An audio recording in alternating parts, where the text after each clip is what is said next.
welcome everyone to this Wallace Stegner Center Green Bag. I'm Bob Kiter. I have the privilege of directing the Wallace Stegner Center for Land Resources and the Environment at the University of Utah S.J. Quinney College of Law. This is one in our series during the academic year of noontime, what we call green bag presentations on issues of concern, both locally, nationally, and internationally that have an environmental natural resource point to them. We regret not being able to join together in person due to the COVID-19 pandemic for this year's Green Bag series, but we're grateful that we've got technology and the ability through the internet and Zoom to bring this to everyone. And let me say thank you again for joining us. I'm broadcasting from the University of Utah, so let me acknowledge that this land, which is named for the Ute tribe, is the traditional and ancestral homeland of the Shoshone, Paiute, Goshute, and Ute tribes. The university recognizes and respects the enduring relationship that exists between many indigenous peoples and their traditional homelands. The university respects the sovereign relationship between tribes, states, and the federal government, and affirms its commitment to a partnership with Native nations and urban Indian communities. Let me also note at the outset that in a couple of weeks, the Wallace Stegner Center will host our 26th annual symposium, March 25th and 26th. The topic this year, the plastics paradox, societal boon or environmental bane. Information about the symposium and registration is available on our website, and registration is currently open for the symposium. Today's Green Bag is the second presentation that the Stegner Center has hosted this academic year on the Lake Powell Pipeline. This fall, we heard from Paul Van Dam, former Utah Attorney General, who made the case against the Lake Powell Pipeline. His presentation is available on the College of Law's YouTube channel. Today, we're going to hear from two individuals who live in the St. George area and are very active in the community with responsible positions there, who will make the case in favor of the Lake Powell Pipeline. I should note one final thing. There will be an opportunity for question and answer at the conclusion of their presentation. Please use the Q&A function on your computer or phone monitor to send questions in, and I'll moderate the question and answer session at the conclusion. Today, the topic is Utah's rights to Colorado River water and the Lake Powell Pipeline. We're very pleased to have with us David Clark and Zach Renstrom. David is the former Speaker of the Utah House of Representatives.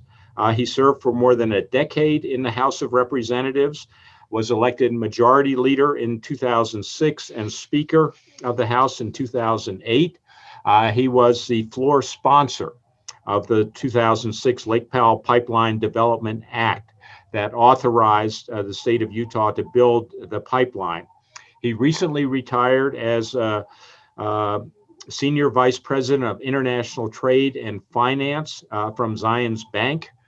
David is a graduate of Brigham Young University. He played football there under Coach Lavelle Edwards, and also is a graduate of the National Commercial Lenders Graduate School and Pacific School of Banking.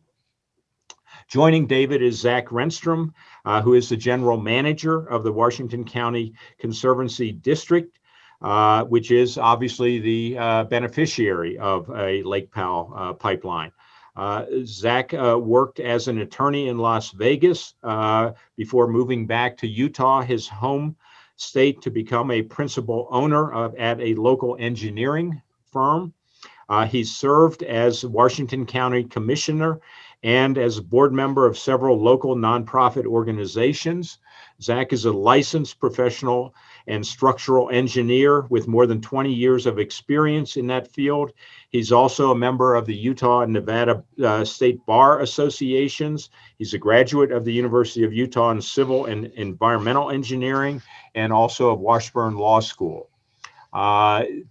As mentioned, the topic today, Utah's rights to the Colorado River water, the Lake Powell Pipeline. Without further ado, I think it's time to hear from David and Zach. And again, thank you for joining us. And David and Zach, thank you for taking the time to make the case for the pipeline.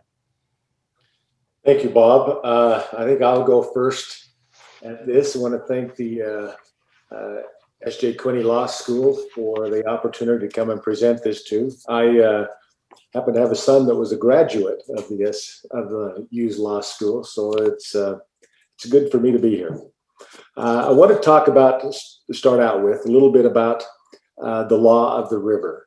Most of the water from the Colorado River system originates in those upper states. The law of the river really goes back to the 1922 Colorado River Compact. And as you can see from this map, most of the water in the Colorado River originates in the upper basin states. And I think it's important to think of these, each of these basins individually. They each have their own respective water allocation and managing entity of the water within each one of those. The upper basin states are managed by the Upper Colorado River Commission, and the lower basin states are managed by the Bureau of Reclamation. And it is, as you can see on the map, it is totally possible to have a surplus in one basin and a shortage in another. In fact, that's pretty much what's happened and is happening now. The state's appropriation through the Colorado River's allocation, the division line is at Lee's Ferry, and that's below the dam there, below Lake Powell, and it's a division line that divides the upper and the lower.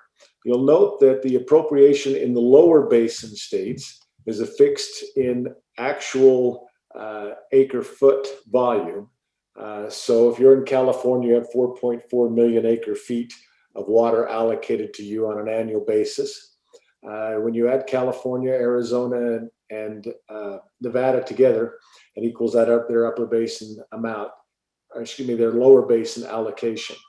The upper basin states are prorated out as a percentage, and going back to the original compact, it was divided 7.5 million acre feet into the upper and 7.5 million in the lower. Every agreement, I think it's important to understand, that has been signed by the basin states going clear back to 1922, and the most recent occurred in the Drought Management Act that was signed in late 2019, says that all 7 states have the right to develop and beneficially use their own Colorado River water. And that's important to understand. The law of the river does not allocate what typical water rights are that most of us are familiar from a state basis, where it's first in time, first in line. I mean, if you have the oldest water right, you get to keep your water, while a junior right may not. That's a fundamental difference between the law of the river and regular, I think, that first in time, first in line basis. The compacts were expressly developed to make sure that the faster growing states, if you think about it, from the 70s, 80s, and 90s, California could have run right over the top of the upper basin states if it hadn't been proclaimed that each state was going to develop and beneficially use their own water. Otherwise, those faster states, I think, would have claimed all of that water, and we would have found ourselves in a drier state than we are right now. The Colorado River water, Colorado River actual use of water. Remember, the upper and the lower basins have an equal share. nearly 60% of the Colorado River. This is a breakdown of how that water is used right now. Nearly 60% of the Colorado River water is being used by the lower basin.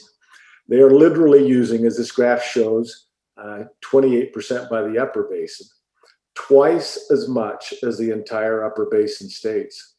Most upper basin states have available water rights left to develop and plan to develop those water rights. Utah is not the only one. In fact, Colorado, I think, currently has 5 projects that are underway or in the planning stages. Developing and using available upper basin water in the upper basin does not impact any of the legal apportionments of the lower basin states. So how we use our water is not legally affecting those lower basin states. So let me talk about a little bit about how the river has been managed. The upper basin deliveries. The Colorado River Compact allocates 7.5 million acre feet to both basins, the upper and the lower. And the compact reads specifically, the states of the upper division will not cause the flow of the river in Lee's Ferry to deplete below the aggregate 75 million acre feet for any period of 10 consecutive years. So the measurement of water as it moves from the upper basin to the lower basin says at Lee's Ferry, that's 7.5 on an average basis over a 10-year period, or 75 million acre feet. They shall not cause, the upper basin states can't cause the river to deliver less than that amount over that 10-year period. From 2009 to 2019, the upper basin states delivered 93 million acre feet. So you can simply do the math. That's 18 million acre feet more than the compact allocation. That is almost enough. Lake Powell holds 24.3.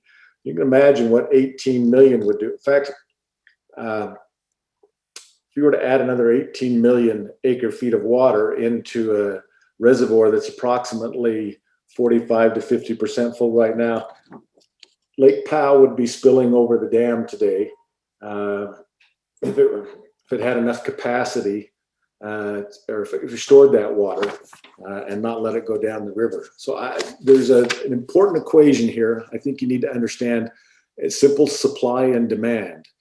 We do have a supply problem, and we'll talk a little later about where the drought, what the conditions are. But the immediate problem, and where I think you see these bathtub rings, have to deal with a demand problem. You take lake levels. So if Lake Mead is receiving more water than it was appropriated under the Colorado River impact, we just showed 18 million over the last 10 years. Just think of a bathtub ring, or think of a bathtub with more water flowing out the bottom than is coming in the top. And of course, that water is going to drop. Next slide looks at those very facts. The upper basin states are required to send 75 million acre feet on a 10-year average to the lower basin states.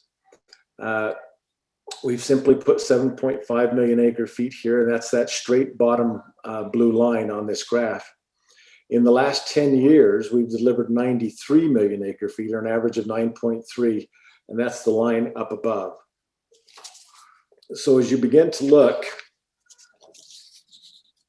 Lake Mead's been depleting 9.6 million acre feet, plus what is lost in evaporation, another 600,000 acre feet on an annual basis.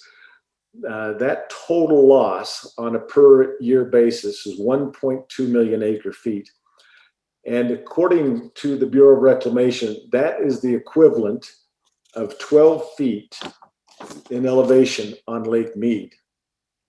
That's, if you take more water out, the hole in the bottom of the bathtub, than you put in, the levels are going to drop. And that's not Utah's fault. That's not any part of the Lake Powell Pipeline's fault. That's just a simple fact and the simple truth. The upper states have given extra to the lower states, and they're still taking out more. Utah has appropriated 23% of the upper basin, 7.5 million acre feet appropriation. that allocation on that original 7.5 million is 1.725 million acre feet. Today, we are using less than 1 million acre feet annually. And Utah has voluntarily, as you can see on this graph, that red 21% climate change reserve has set aside approximately 20%. The amount most, I looked around the Intermountain from the Colorado State study to the Western Resources to most folks have said they anticipate that 20% climate change. Well, Utah has actually voluntarily reserved 350,000 acre feet for climate change impact. And no other state has done that as of yet, certainly none of the lower basin states. You add that kind of what's taking place in the state and its expanding economy. Utah's growth is truly phenomenal in terms of economic production and in our population. And all of the economic indicators that I'm seeing indicate that we're going to continue to grow. Utah happens to be the best state to live, economy, families, business. You can see that in nearly every ranking, Utah is top 10 as one of the best places to live. Residents report high level of satisfaction, work environment, emotional health, our local communities. We have lower than average unemployment rate, in fact, one of the better ones in the entire nation, and nearly 2 million jobs in Utah. That's brought about as you think about what's transpired across the state in the way of population growth. This is the state of Utah's growth. As you can see, the last 60 years, a 210% increase back to 1970s. And what's projected from the 2020s forward, another 69%.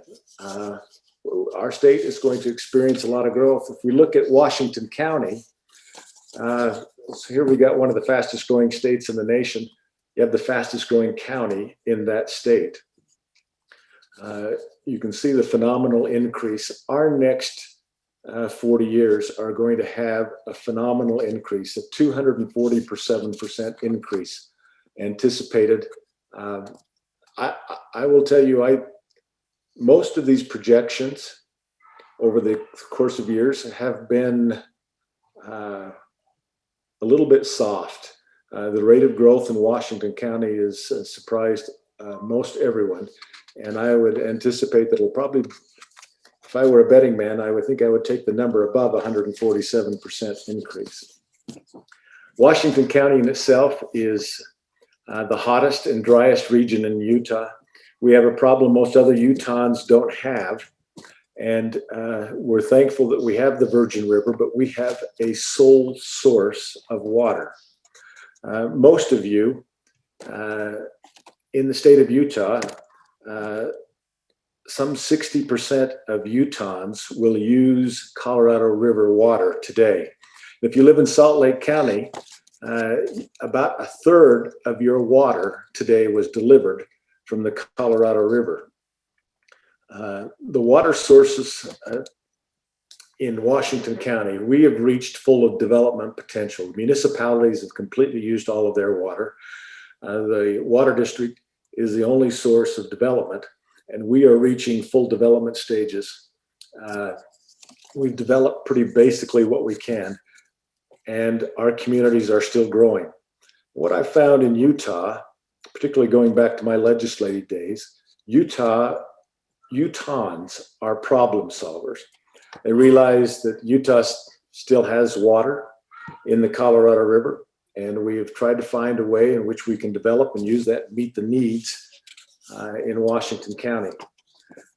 2006, the Lake Powell Pipeline Act was brought forth, passed the legislature on a 96, both houses in the Senate and in the House passed 96-1. The Lake Powell Pipeline provides that solution for the water concerns of southern Utah by diversifying our water source. It brings an additional supply to protect current and future residents from drought and climate change, provides water to serve the community's expanding economy and growing population. And I want to stress that the design of this act I hear a lot about we don't want to pay for green grass in Washington County. The act itself is not a handout, but rather a helping hand. All of the costs, the pre-construction, the construction, and the operation, and the entire combined dollar of this Lake Powell Pipeline, by statute, will be paid by the citizens of Washington County. I will tell you that the original act, we copied a little bit about what the Bureau of Reclamation had done when it built 100 projects in the West over the last 100 years. We looked around at other states to see if we could find a way that other states maybe have done large projects. We couldn't find a particular model that fit Utah's needs. So we began drafting the Lake Powell Pipeline Act, basically using the same model the Bureau of Reclamation had done for over 100 years and well over 100 varied projects in the West, and asked the state to step in and play the role as primarily the Bureau of Reclamation had done for so many other communities up and down the West. As I mentioned, everything is the state. The citizens of Washington County are not asking the state to pay for any of the Lake Powell Pipeline. It's my pleasure now to turn some time over to Zach, and hopefully he'll talk about the beneficial of this particular project. Zach? Yes, thank you, Dave. I really, as an alumni of the University of Utah, I really wish I could be on the campus today. I have a lot of fond memories of the campus and being there. I will say one funny thing, that is, I had a good friend, when I was at their engineering department there at the U, I had a good friend going to law school, and we were just talking one day, and he referred to the engineering side of the campus as the nerdy side of the campus. But I really like the engineering side. But anyways, I wish I could be there, but this is a good opportunity to share a few things. So the Lake Powell Pipeline, it starts right at the dam itself, right there at Lake Powell. And so if you're actually standing on the dam, you could see where the intakes would be. It follows the highway alignment for a large portion of it. And then when it gets to about the Utah-Arizona border, it drops down. Currently, the preferred alternative, or the proposed preferred alternative in the last EIS, would go south of the tribe there, and then back into the state of Utah. At the first portion of it, we have several pump stations because it's uphill. And then as it's coming back downhill, to recapture some of that energy, we have some hydro power stations that will capture it and convert the energy of the water back to electricity. So it kind of has the four, this is how we're planning to do it. Basically, we divert it before the Glen Canyon Dam. So we actually pull out lake water, pump it over, then we'll store it into an existing Sand Hollow reservoir. With Sand Hollow reservoir, that's already connected to our water treatment plant where we would treat it. And then we would deliver it, to our 10 communities that are connected to our water treatment plant. So the reason why the Lake Powell Pipeline is, so as Mr. Clark spoke earlier, we have the Virgin River down here, and we've done amazing jobs with the Virgin River. But we're reaching the capacity of that, and there's not an opportunity to develop more water out of there, especially when we consider the environmental issues with the river. And so when you look around and we consider what is the most reliable water source in the Western United States, and that is the Colorado River. And also the ability to tap into an existing infrastructure where we can actually utilize, the dams that have already been built, so it wouldn't require us to build any more additional reservoirs. It was a really good idea. And it was actually not St. George's idea. The person that originally came up with that was actually the state of Utah and the Water Resources Department up there when they started considering, when looking at our growth and where we would need additional water sources.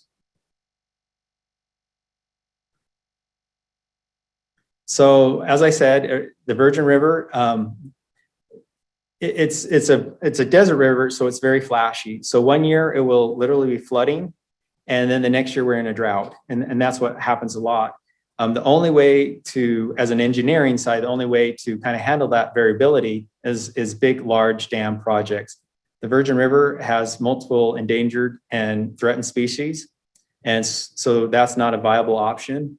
And so that's why we really like tapping into the existing Lake Powell, is that reservoir will help us take the variability out of, from season to season. Down here, we experience drought. It's part of our history. In the last 12 years, in the last 20 years, though, 12 of those. And so we are starting to feel the effects of climate change or variability down here. We've had less snowfall, and it has been hotter. And so we need something to protect us from that drought. My job is to make sure that we have water, just not for today's generations, but multiple generations that follow us. And that's why we want to build the Lake Powell Pipeline.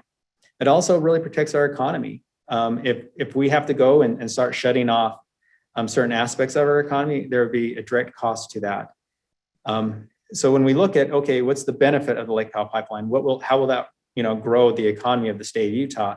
And this graph right here shows how it would benefit and the additional economic development that would occur here in southern Utah because of the Lake Powell Pipeline. Now, conservation, that is our number one message. We every time I get an opportunity to talk about conservation, I do. We spend a lot of time and effort on conservation because we know how important it is to use water wisely. And that just doesn't go for our county. That goes for anywhere in the world, in my opinion. In Washington County, like I said, we've taken a very active approach. We decreased our water use per capita by 30%. We were the first ones to meet certain goals. We have invested large sums of money and have plans to continue to invest large sums of money on that. Here's a slide that just lists some of our programs who are doing it. And we're also looking at doing additional programs as they come up, as we learn about them and we talk to other water providers in the Western United States and in the world about what they're doing to help conserve water. And so we'll be definitely adding more to this, but we feel we have a very robust program right now. And the results show from that. We get criticized a lot about our landscaping down here. A lot of people say, well, it's simple. You can just simply, cut out your lawn. So the governor's office of management and budget actually did a survey on it. And they compared us basically to Salt Lake County. And up in Salt Lake County, on a typical site, a residential lot, 44% of that has vegetation cover. And of that 44%, 70% of that is grass. While here in Washington County on your lot, only 17% has vegetation cover. And of that 17%, only 35% of that is turf. And so we have a substantially a lot less turf down here. And that trend's even growing more. If you go out to the new homes that are being built, a lot of them are putting in xeriscape or very, very limited grass. So we continue to see that decline in how much grass is growing here in Washington County. So one thing, and I'm sure a lot of people have heard that, and even some of the people on this on listening in, they talk a lot about how we're the worst water users in the state of Utah and how we use it. And they use a term called gallons per day per person, basically, or gallons per capita. The problem with that number is it's a horrible way to measure how a community is actually doing it. There's how communities measure that or use that number vastly different throughout not just the Western United States, but actually throughout the world. So I'd like to illustrate this by showing you an example. And so right here, we have an example. And what it is this is a hypothetical, sorry, I need to drink water. All right, so, we're going to assume this. And what we're going to assume, we're going to have an individual that's living in a home. And inside that home, he uses 5 gallons of water. And then outside, let's say in the front yard, he uses 5 gallons of water, for the front yard landscaping. And then in the backyard, he has a little garden. He's able to use a secondary water source on that. And so the question is, how much water does this person use per day? Is it, 15 gallons, 10 gallons, 5 gallons, or 3.3? Now, I can tell you as an engineer, this completely drives me nuts because in the engineering, we like very, specific numbers that can be used over and over again. However, as an attorney, I actually love this in the sense that The correct answer is all of them. So here in Utah, we would say that this individual uses 15 gallons of water per day. So it would be, 15 gallons per person per day. However, in certain locations, they don't count the untreated water. So the garden, the 5 gallons in the backyard, they would not even count that. They would just say, no, that's not municipal water. That's a secondary water from a canal company, so we're not going to count it. So they would come out and say, this person used 10 gallons of water per day. Other municipalities would say 5. And how they come up with that number is they will not count the untreated water portion in the garden. Now they will count the 5 gallons on the lawn in the front yard, but the 5 gallons that are treated indoors, they won't count that because traditionally the water inside a home goes through the sewer system and then is returned back through a sewer system. And so they would say in this example, since that water is coming back as sewer water, this individual did not use that 5 gallons of water in his house. He used it, but since we got it back, we're not going to count it. So that entity would say, well, this person's gallons per day per person is actually 5. So now the real question is how do you come up with 3.3? Well, so there are some municipalities that will come in and say, well, we will take the 5 gallons of indoor water use. We will also take the 5 gallons of water that's used on the front yard. But in our census, we don't have one person per home. The average is actually 3 people per home. And so what they do is they take the 10 gallons and divide by 3 and come up with 3. And so then they'll purport that their number is 3 gallons per person per day. And so you can see the huge discrepancy in these numbers. And so we get compared a lot to other municipalities that use different systems or other states, and it causes a lot of confusion. And I think that's unfortunate that this metric has been used so much because you can see the problems with it. And that's just not my opinion. As you can see, the EPA specifically says that's not a good metric. Southern Nevada Water Authority says the same thing. And other states have said the same thing about it. And so that's why when somebody comes to you and says, hey, they're using more water per person per day than anybody else, don't trust me when I say that number is not a good number. There's the EPA, there's even Southern Nevada Water Authority that's saying that is a very poor way to evaluate how somebody's water use is used in the community. So part of that is, and I talked about this, is how Utah does look at it. Here, we really do look at every single water use. We include all the water use in there. We include in our gallons per day per person. Let's say there's a hotel here in Southern Utah. All the people in that hotel are visitors to our communities, but yet they're using that water. Well, that water use will go against our residential people, or the people actually living here in the community. Also, we have reuse water here. So we actually take our sewer water, we treat it, and then we put it back into the system, and we count all that. There's a reason why the state of Utah went there. They said, well, let's really try to capture all the water use and count all the water use and come up with that metrics. But when we're compared to another state that doesn't use that, it does create confusion, unfortunately. So this shows actually our water use here in the area. The vast majority of our water use is used by our residential. Now, with our residential, though, we have to include that about 25 to 23% of our homes are secondary homes. And that water use for those secondary homes would be included in that residential portion, where if you have a community, let's say North Ogden, where they have almost 0 secondary homes, their residential use would actually be their citizens that are counted in their census using that. Commercial, that comes into our hotels and, if you come out to a restaurant. And so that's basically our water use right there. So with our plans, the Lake Powell Pipeline is not our only thing that we're looking at. We're looking at all the sources that we have here, including conservation.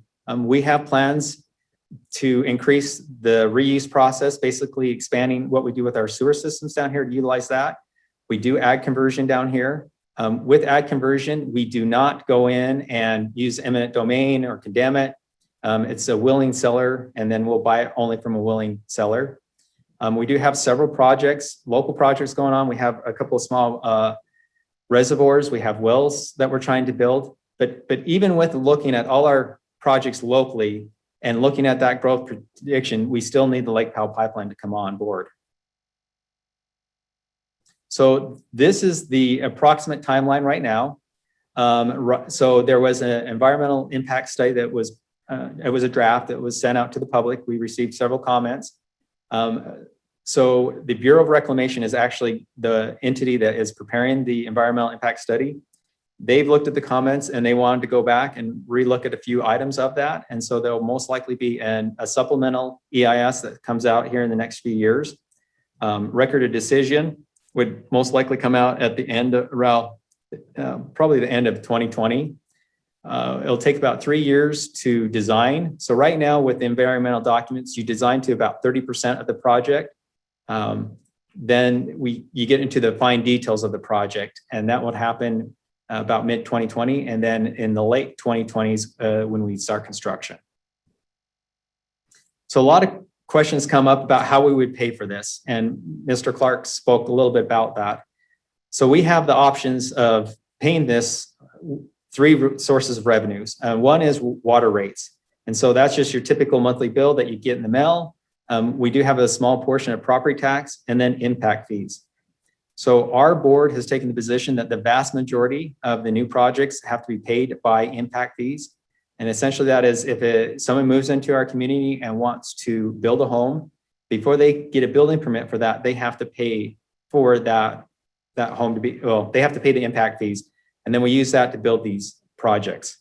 And if you look at all our projects coming on board, it's in the billions of dollars.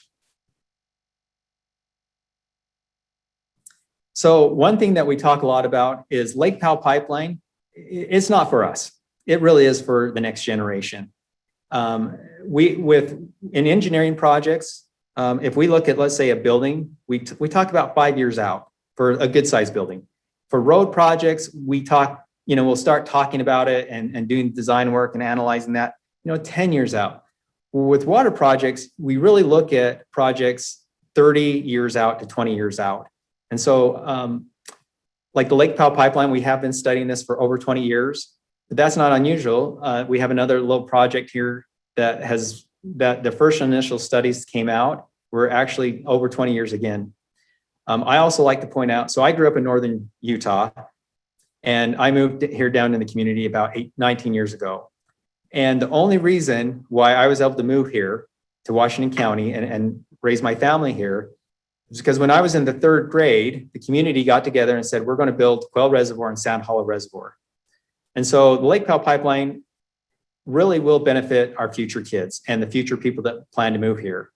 And that's why it really is that 10-year time of when it actually comes online and the time that we have spent on it. It's actually fairly typical for water projects. And it will also give us that protection we'll need for climate variability in the future.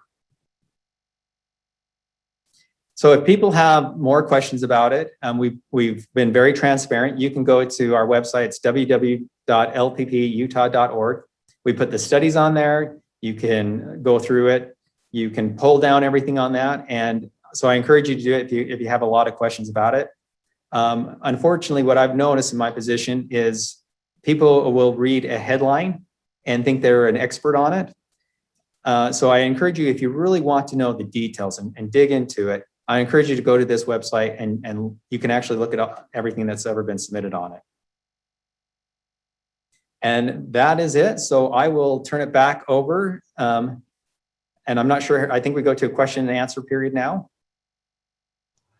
That's correct. Thank you, Zach. And David, thank you for the presentation. Very helpful to get this perspective on the Lake Powell Pipeline. As we might expect, there are a number of questions that have come up through the Q&A, and we'll try to work our way through as many as we can. The initial question that's drawn some interest from several attendees reads, wouldn't it be inequitable to take more water from the Colorado River system for the pipeline when treaty-based water rights of the Northern Ute on the Uinta Ouray Reservation have not yet been resolved. They were here first, and alleviating their poverty through water development seems like a better thing for Utah to do, or to do with Utah's water, I think is the way that's framed. So I think this goes to, if you will, competing interest in between Washington County and native peoples in the Colorado River water and projects to extract it. Anyway, thoughts on that? So, yeah, I'll jump into that. So down here in Washington County, we actually have a great relationship with our tribes here. So we have the Shivwit tribes. And several years ago, we helped them adjudicate their water rights and developed a great partnership with them on the Santa Clara River specifically. And I think that's a good example of how when we work together, we can get things resolved. Our district has also encouraged the passage of the Navajo water rights settlement that's been going through Congress right now. So we think that when we look at Utah's allocation and how much we're using, we believe that there's enough for Washington County to get the water they need and to settle those water rights with the tribes in the state of Utah. And I think that's a good thing to get that. Me personally, I think that's a good thing to work with the tribes. Right. Thank you. The second question then goes to climate change. Isn't that going to make it more difficult for Utah and the upper basin states to meet their compact flow obligations to the lower basin and to Mexico? And then the question goes on, if so, doesn't that suggest it would be unwise at this time to divert and consume more water from the Colorado River system? So I think broadly the question of the impact of climate change and I guess the uncertainties attached to that, along with the flow obligations that are currently in place. Go ahead, Zach. Okay, so with the Lake Powell Pipeline, those environmental documents, they specifically address climate change and being less water in the river. And so we have accounted for that and we're planning for it. Actually, I think climate change is one of the biggest arguments for the Lake Powell Pipeline. We're down here on the Virgin River that we know has huge amounts of variability. We know that climate change is going to substantially affect it. And so to have another tool to tap into the Colorado River would be very, well, and make it so we can have it, we can be here. So we have accounted for that and we are planning for that. And I think Utah has actually been one of the most progressive in that when you look at Utah's allocation, they're saying that 20%, we're not going to touch that. That's going to be there too. And so I wish the other states would actually use Utah as an example of what they should do for climate change. Let me just add real quick. We live in a desert that creates extremes. If you look at the Virgin River, its average flow depth is about 18 inches, but it might surprise people over a decade. It only reaches 18 inches 2 of those 10 years. The rest of the time, it's much lower. Those 2 years, it's probably closer to 10 feet than it is 18 inches. It swings, wide flows in its swings. You know, sometimes you can walk across there, your shoes might get wet, but your socks don't. The rest of the time there, it can be a raging torrent, as we've seen take place in my 35 years down here. We've had 2 major floods come down that river that swept homes and other personal property away. As Zach mentioned, we have 1.725 million acre feet allocated. We've set aside 20% of that. We're using less than 1 million acre feet. There are still ample for the settlement that was talked about here with the different tribes and for us, and still some left over in this process.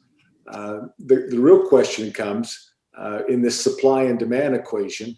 There is a supply problem, absolutely.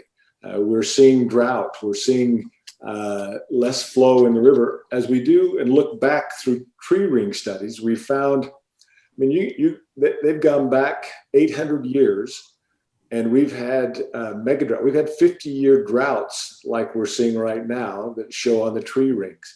We've had probably one of the worst was showed from 1500 to about, or 1576 to 1600, showed around 11 million acre feet a year was all that was flowing down the Colorado River.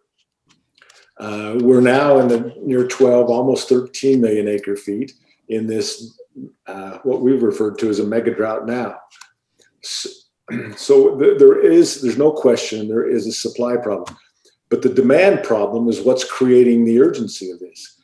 You cannot say I own 7.5 million acre feet and take out 9.6 million acre feet out the bottom end of this and have it balance out, not have those two reservoirs feel the pressure that they're feeling right now. And that's where this next agreement between the states is so important right now, and why there has been some action in the Utah legislature to create a Colorado River Authority to make sure that Utah's rights, we at least are fighting on a level playing field with the other states who have significant litigators and engineers on their teams, all trying to look and actively manage their portion of the Colorado River and the portion that they're using, which right now has been part of ours.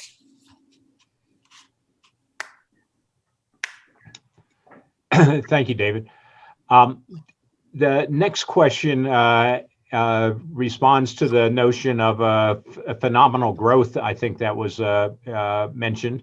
And that is, how do you explain that phenomenal growth will not ruin the benefits that Utah gives to everyone?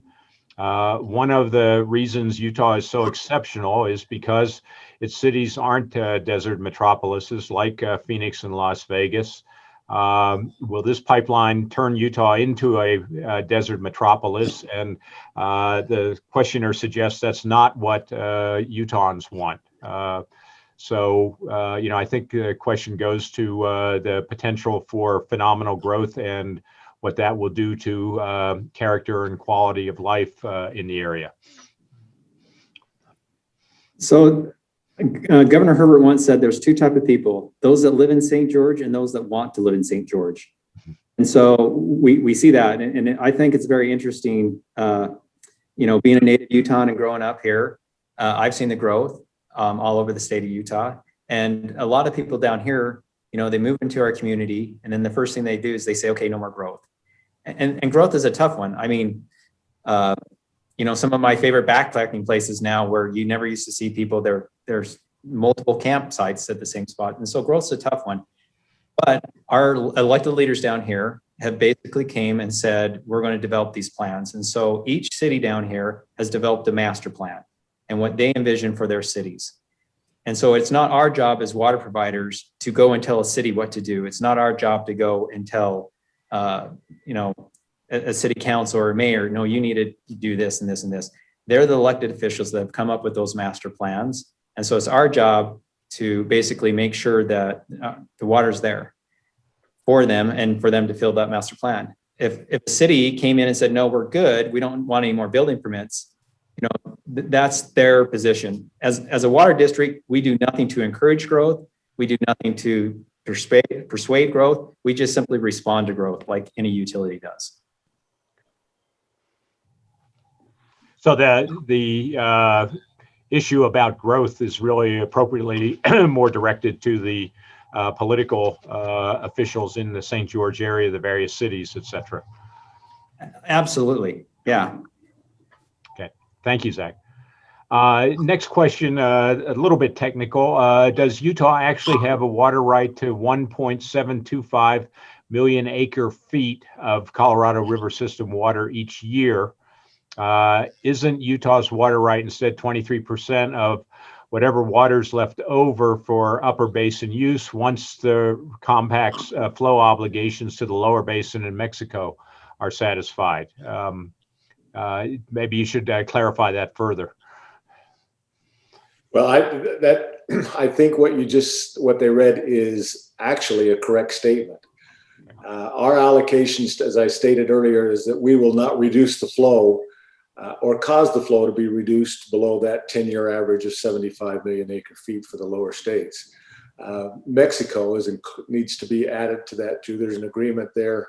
I don't know that Mexico often gets their water, but there's some that's entitled to flow another I believe about 800,000 acre feet per year.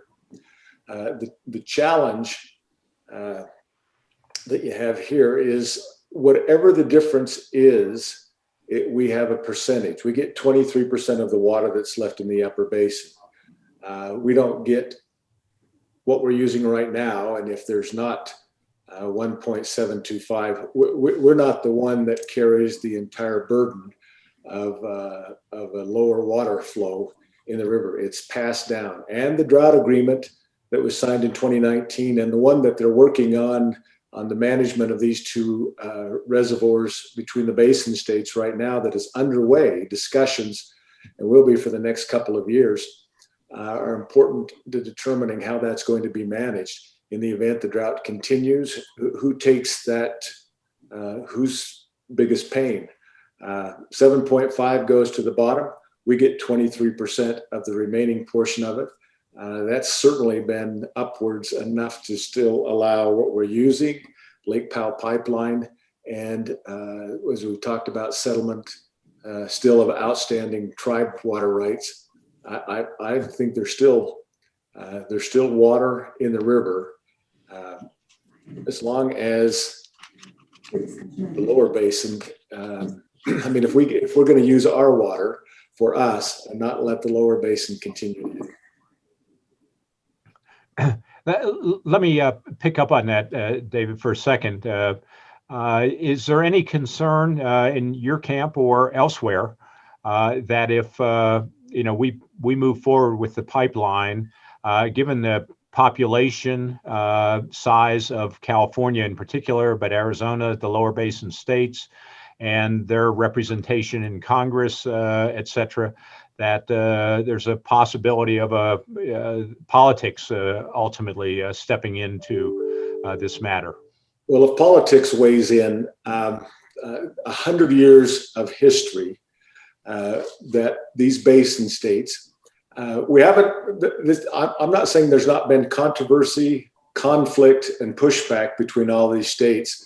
That is almost a monthly and certainly an annual program that goes on.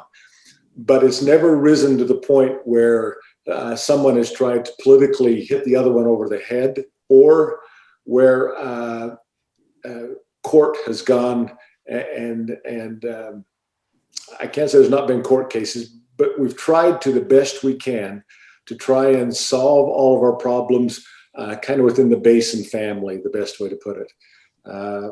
And I think there still is a continued effort to do that right now, even under with the letter the 6 basin states sent.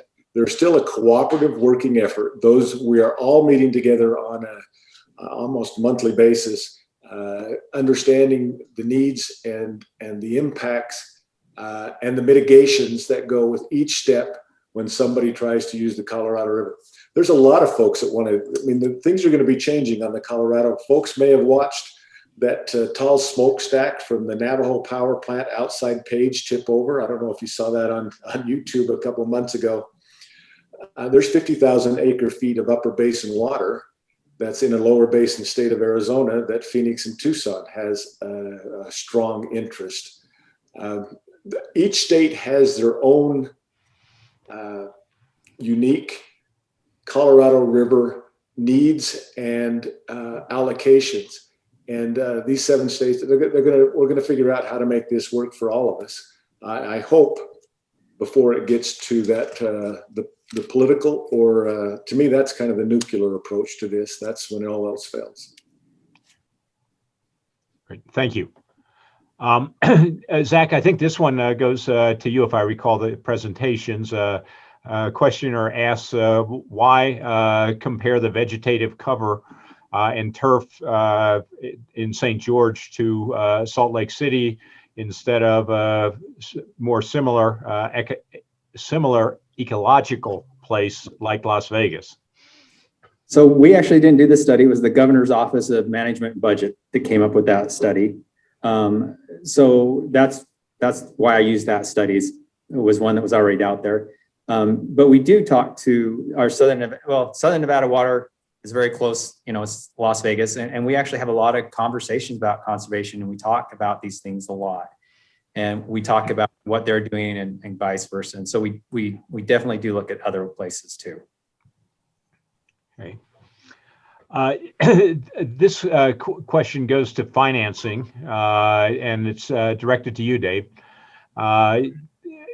The the pipeline will be paid by Washington County residents, according to the legislation, but the governor's Executive Water Finance Board made it clear in September 2017 that due to the length of the payback, this project would end up being a $1 billion subsidy by the state to the county. Maybe you could comment on that and explain that or address that particular study. And, well, I'll be right up front. I completely disagree. The state never measures costs that do not occur. And that's what that study was doing. All of the cost, including all of the interest cost, if the state were to bond, and that's still a question, if the state were to bond, all of the interest cost, principal and interest would be repaid back by the Washington County people. How the state wants to do their financing, if we do a 30-year payment on the bond and the state typically, and I think we should all be proud of the state's fiscal prowess, if they borrow over a 10 or 15-year period to fund the construction of the project and we pay that their cost of principal and interest over a 30-year period, they're trying to say there's that creates a subsidy. And the state of Utah, in fact, on every piece of legislation says that kind of measurement, we do not measure, we do not come up with that kind of a measurement for a subsidy. And so it's questionable whether that is, I'm kind of rambling on, but the legislation is absolutely explicit. Everything that goes into the pre-construction, which is going on now for the environmental portion of it, the engineering, all the construction, all of the cost and the operation, every single cent is paid by Washington counties or paid back if there is state financing. And that's still determined. The legislation says after we get done with our environmental impact and we get our engineering, so we know where it's going to, the alignment, we'll be able to do a cost estimate. And at that point in time, we bring back to the legislature for their approval a financing plan. So all of this is still subject to what the legislative approval process will be. Thank you. Let's see, Zach, I think you spoke to this, that asks if water's available in the form of agricultural water in Washington County. The questioner suggests that's likely to eventually convert to metropolitan and industrial, if I'm have my acronym correct, use of the water. How much water is that, and why not look there rather than to Lake Powell? So two things is first of all, we are planning on that. Even with the Lake Powell Pipeline and our models, we're specifically planning to do that. And we are acquiring those water rights right now. The tough thing is two things is first of all, there's not a lot of agriculture down here. If anybody's been in this area and you're driving, it's not like you see massive, irrigated fields down here. And so there's just not a lot. But then the second thing is the water quality for the majority of those fields, they use a very poor water quality that you can't readily convert to, say, drinking water. You'd have to send it through a reverse osmosis plant. And reverse osmosis plants have huge environmental impacts. They consume an astronomical amount of electricity. And also then you have a brine stream that is it's toxic to most wildlife and vegetation. And so then you have to deal with that. Thank you. Very helpful. question is what kind of impact would building the Lake Powell Pipeline have on the negotiations that will begin this year between Utah and the other 6 river basin states and the federal government over new operating guidelines for the Colorado River system? Go ahead, Zach. I don't know I could answer that one. I mean, it's hard to say what it's going to do in the future, but that is one of the things that we are talking about with the other basin states right now. And they've been really positive discussions that we've been having with them. With the Lake Powell Pipeline, the environmental impact study on the Lake Powell Pipeline, one of the things that we modeled it is if that agreement that's existing now will continue on, the basin states want to do additional modeling on different options on if those operating agreements change slightly, how would that affect it? And I think that was a fair question to ask. And so we're actually doing that. And so the Lake Powell Pipeline will be part of those, but in the scheme of the river, the Lake Powell Pipeline is actually fairly small. But with that, it's still part of the process, and it'll be one of probably about 50 projects that group will talk about. Let me just express the Lake Powell Pipeline, when it comes to Utah's allocation, is approximately 5% of Utah's allocation. When it comes to the overall Colorado River allocation, you got to put a decimal in front of that 5. It is a small portion, but right now every portion is under great scrutiny. So I can't say it's not impactful. But if you think that's going to create or break the river, when it still has, it's a decimal. It's a very small percentage. It's about 0.5% of the entire Colorado River. If you were to go up into Rice Stadium and look down at the football field and put a sheet of paper in one of the corners, you're talking about how much impact this has on the overall Colorado River. I can't say it doesn't have an impact, but it's very minimal. The next question speaks to water pricing. It says one way to restrict water use is to raise the price and see whether people are willing to use less given that increased price. What's the price elasticity of demand for residential water use in southern Utah? Does raising the rate have an impact on water usage? And might that be a potential not necessarily solution, but address some of the supply problems? So price elasticity does have an effect on water use, and we have been increasing our water rates down here very rapidly. So we are assuming that our citizens here will be using less water in the future, and we have various models that say which methods will be more productive, and price elasticity is definitely one of those. I love talking about price elasticity because it's an academic thing. We talk about how people that have, let's say, second homes, price elasticity has very little effect on them, because if you have a secondary home, that usually means you're quite wealthy. And so you could easily you probably don't even look at your water bill. Where really I have a lot of concern is with the price elasticity is when we say, let's just, raise the price of the water quickly.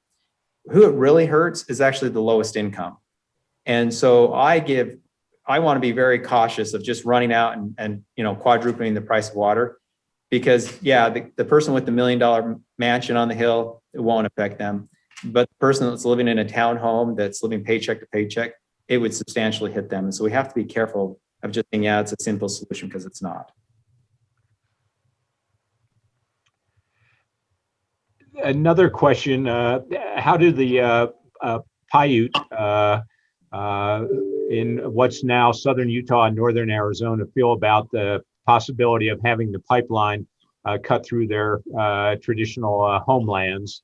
What's the relationship that they have and that you have to the water and the landscape? How does that fit together with the plans?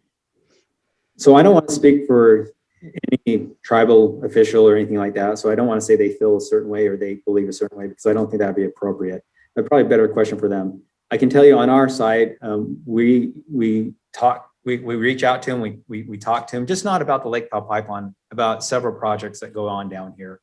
And I've noticed in the past when we were able to sit down and talk about their concerns or their needs even, we get a much better result. And so that's our intention, is always to continue to talk to them. Even after the Lake Powell Pipeline is built, I hope we continue to have really good conversations with them.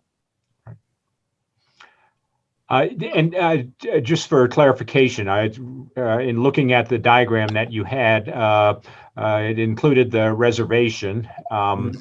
And what I couldn't tell was whether the pipeline actually cut across reservation land or whether it skirted it entirely. So there was two alternatives. One actually went through bifurcated the reservation, and the other one went to the south of the reservation. Okay. Very helpful to clarify that. Question as to whether or not it's worth proceeding with the pipeline, if it might risk litigation in the U.S. Supreme Court with the other 6 basin states, and stress those relationships. It's a little bit different than the political side of this. It's the litigation side. Zach, you might have some comments on that. Sure.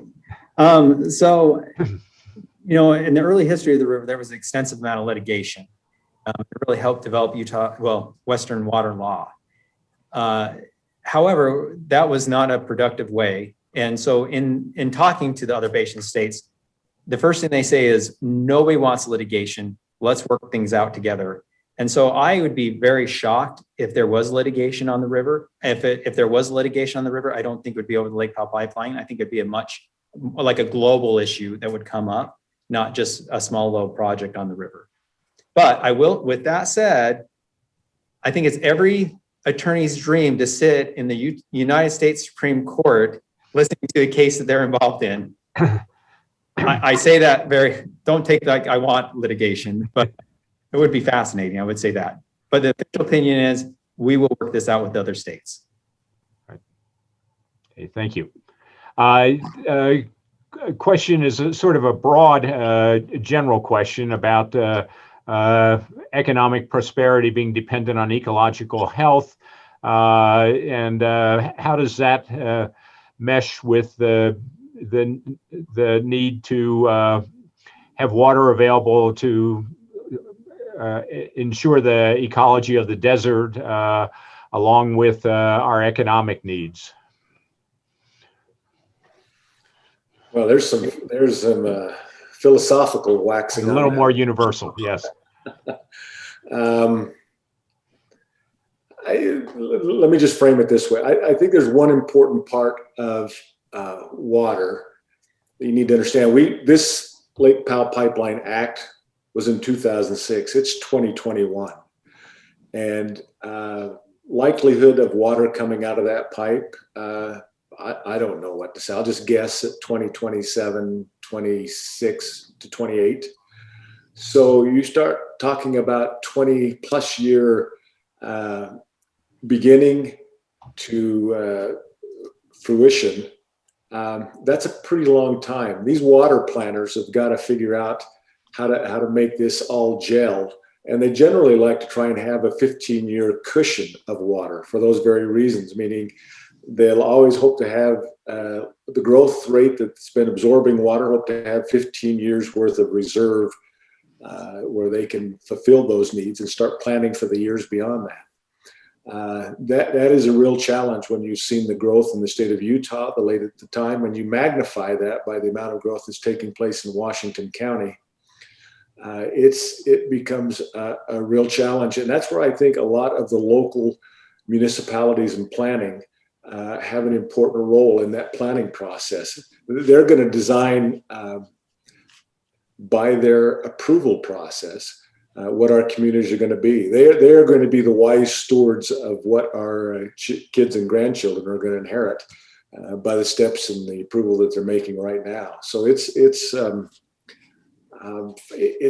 delicate balance, and that probably didn't answer the question about ecology in the desert and communities, but at least it frames a little bit about the need for what the water community looks for and who are the ones making the decision in the communities. And I personally, I just pray that they talk to one another. That seems to always be a challenge with bureaucracies and agencies and governmental entities, but critical that certainly the people invested in the Colorado River Basin are talking with each other. Let me ask these two questions in tandem. What happens if Lake Powell drops to dead pool or lower? If it drops below the intake point, are there ways to adjust the pipeline to still receive the water, given we've seen that drop in Lake Powell? And then related to that, what happens if the pipeline's not built? So there's the proposed plan right now is there's going to be 3 elevation points of where we could bring in water into the pipeline. And so the lowest level is basically right at the base of the dam. It's not exactly, but it's essentially below dead pool. And so it'd be similar to what Southern Nevada Water Authority has done with their project down there. If the Lake Powell Pipeline doesn't get built, then those people that want to move to St. George, they can't. Those kids that are born here that want to stay here, they won't be able to unless, someone passes away. And also our economy down here won't grow. You just get to a point. And so and trust me, the mayors are coming to me right now and they want me to give them the exact date we'll be out of water without the Lake Powell Pipeline. It would be wrong of me to do that. I can just give them estimates. But it could be a point where we basically say, no more building permits. Nobody's moving down here. We're kind of locking the door, and that's what we have to do because we only have so much water. Thinking about that, Zach, would that be a point at which the water district might consider, trying to tap into some of the agricultural water that's available? Yeah. So with the reverse osmosis plant, we have spent quite a bit of time studying that. But a concern, as a person that cares deeply about the environment, I call myself an environmentalist, and I look at the impact that would have, it just makes me nervous because it really does use an astronomical amount of electricity. And then you have essentially a dump truck load every day of a salty material that you've got to dispose of somewhere. And so I don't know what to do with the dump truck load of salt every day.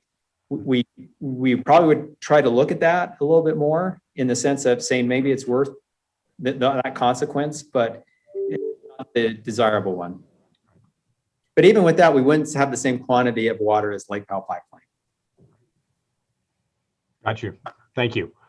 The next question goes back to payment here. And quality of life. If Washington County is responsible for 100% of the cost of the pipeline, and the majority of the payment's going to come from impact fees, doesn't this require ongoing growth, which is likely to diminish the quality of life in the county? Is that being considered in the decision making? Well, go ahead, Dave. I'm sorry. I'll go back to I think that's your city council's decision to decide where those boundaries are on growth. But there is an expectation that if you're given a building permit, that you're going to be able to turn on the tap. And that's where the water district comes back into this. So those are good questions. And I don't know. Zach's been there 19 years. I've been there 35. If Zach were to ask me today when we should turn off the lights and close the door and not let anybody else in, what if I told him it would have been 20 years ago, the year before he moved in, because I thought that was the best year possible. It's challenging to try and figure out where you say yes and where you say no in this process. 2009-10, we saw what no growth was down here, and it was pretty humbling. Without having that in our economy. I just think it's just pretty daunting right now to try and figure out where that line is. I look at in my own personal life, not to get too far into this, but my mother-in-law had a unique heart situation that her two previous brothers had died from. And she, back when they did this in the late 70s, they'd cracked the ribs open, and it was months and months for her. My dear wife inherited the same challenge. However, for her at Dixie Regional, or at St. George Regional now, the hospital, growth has brought all of those services down there to where now that same procedure in my own community, instead of having a week where they're in the hospital after they've cracked the chest open, they punch a hole in their wrist and they go down the vein and they do all of that in an outpatient process almost. To me, that's the kind of growth you say, where do we draw the line? That's been very beneficial for me. It's improved my life and my family's life to make sure she's healthy and around. I don't know where I put a dollar value on those kind of things. Is that good growth? Is that bad growth? It wouldn't have happened without the growth. And I don't know. I mean, there's still a lot of other specialties we'd love to have here in Washington County on the health services. That's only going to come with growth. It's hard to say. Do I cuss the traffic? I do. I hate the traffic. There are plenty of things that we love and that in that trade-off. I don't know where the right line is. That's why we've got a lot of city councils trying to figure all of that out right now. So far, I think what they've done in Washington County, they've managed growth, tried to do it in the right way. We hope they continue to do it. Well, and I would also add that if you come down here and you look at our county, so 75% of our county land will never, ever be developed due to it's either owned by, the Park Service, the National Park Service, or, it's in designated wilderness area. And so then you look at the remaining 25% that's either owned by SITLA or the state or private entities. Of that, only a small portion of that can be built out. And so even with our projections of getting high, the vast majority, like above 80% of our county will never have homes on it, will never have businesses or roads or anything that people can still go enjoy.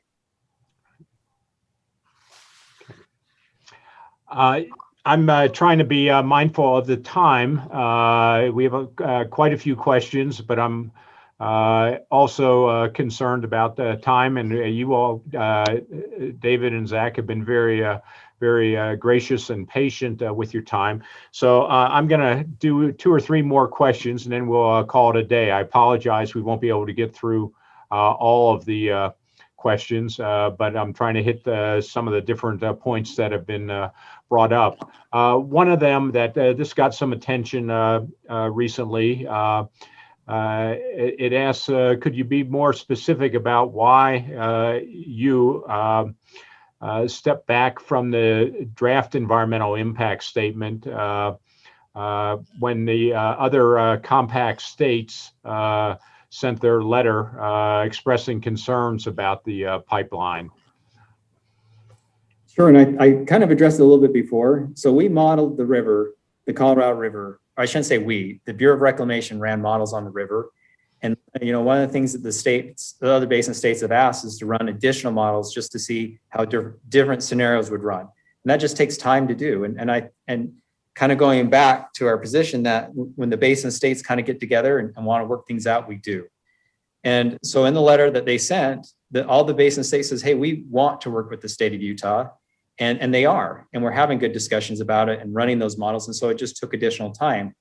So instead of Utah coming in and just say, no, we're going to plow through this, I think we took the appropriate step in saying, okay, no, if a state has questions or needs a little more time, let's accommodate that. And that's what we've done. And we're also seeing that the other states are working with us on it, saying, yeah, that you answer that question, or maybe have some more, and we're working through that.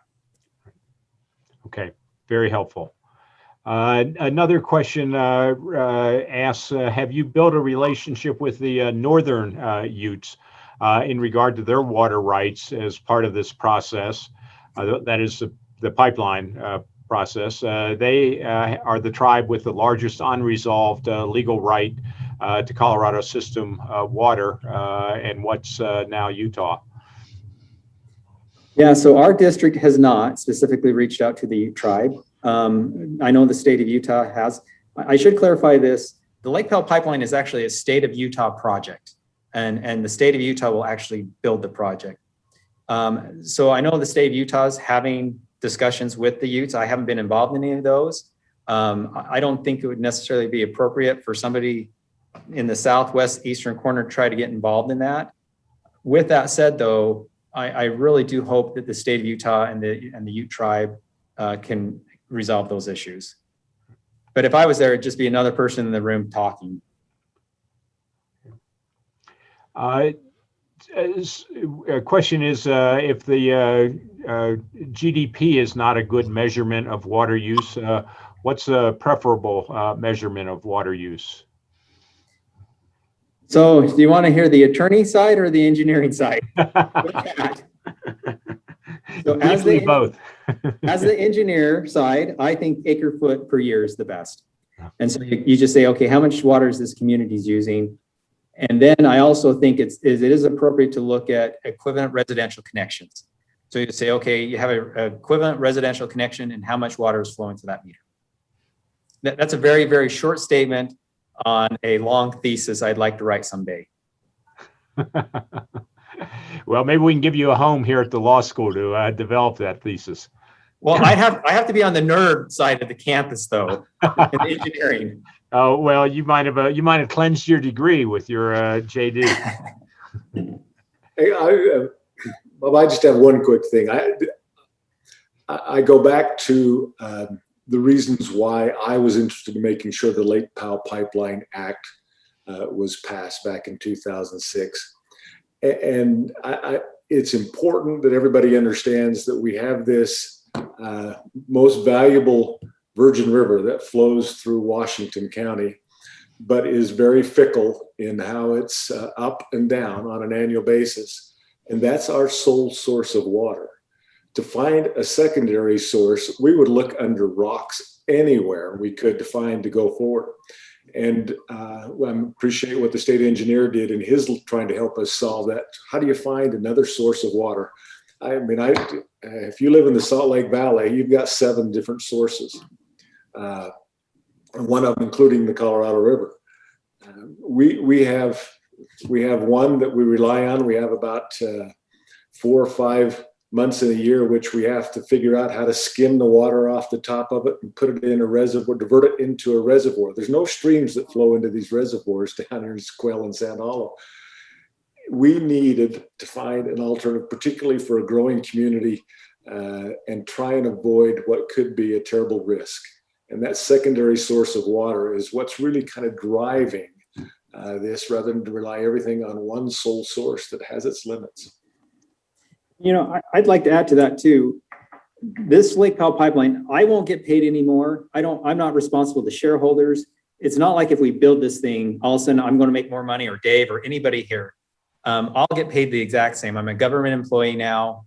So, you know, we have our set rates. Dave, same way. All my employees are the same way. If there was an easy solution out there, trust me, I'd look for it. If let's say the Lake Powell Pipeline goes away, my job would be substantially easier and I'd get paid the same amount of money. But I came from the private sector over to this area is because I deeply care about this community. I love this community. I want my kids to stay in this community. And it's not for a lack of trying or looking at different options, because we really have, and we'll continue to do that. As someone that cares deeply about the environment, I look at these things of how can we do that? You know, and that's why I talk about reverse osmosis a little bit negatively, because there is some huge environmental challenges. And so the motivation is not financial. It's not to do like something just to build it. It really is because we really deeply care about our community.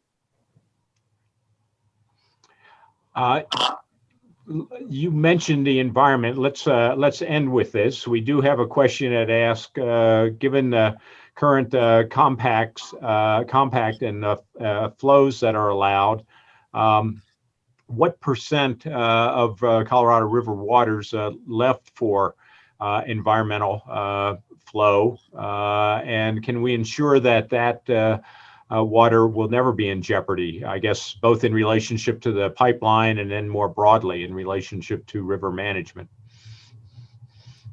So yeah, so that's one of the things that So Utah has the right to take a certain amount of water out of the river. And that's one of the benefits of the Lake Powell Pipeline is the point of diversion that we could start taking this water out is at the base of Flaming Gorge Dam.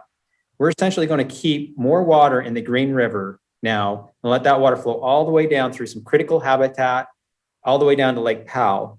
And so this project, from that standpoint, is going to help keep water in the river for a large portion of the river, I should say. And also with our Virgin River water here, with our species here, we take great pride. So as a water district, we were one of the key people to come up with the Virgin River program and help develop inflow stream flows specifically for fish. And so in the upper basin, I think we're doing a good job with that. We're keeping those flows down, but once it leaves, past Lee's Ferry, we don't have as much say. It would be nice if it went all the way through Mexico, but even when it gets to the Mexico border, the United States has always delivered the allocation according to the treaty that was required. And, then it would go to Mexico, say Mexico, hey, try to keep some of that water in the river all the way through. And I think that would be a neat thing to do, a beneficial thing for sure. Well, on that note, I think it's just about 1:30. We've been on for an hour and a half. Let me thank our presenters, David Clark and Zach Renstrom, for this enlightening presentation on the case for Lake Powell Pipeline and providing us some background and facts from the perspective both of the Washington County and the state of Utah. Which I think is helpful for everybody to understand the breadth of the issue. Let me thank our audience for taking the time to be with us. Let me thank the folks who asked the questions. I think that helped to flesh out some of the matters that were brought up. Apologies to those whose questions I didn't get to. We appreciate your interest and engagement. And let me also remind everyone that the Wallace Stegner Center's 26th annual symposium will happen in 2 weeks on the plastics paradox. Information about that is available on the website. And with that, have a good afternoon and thank you again.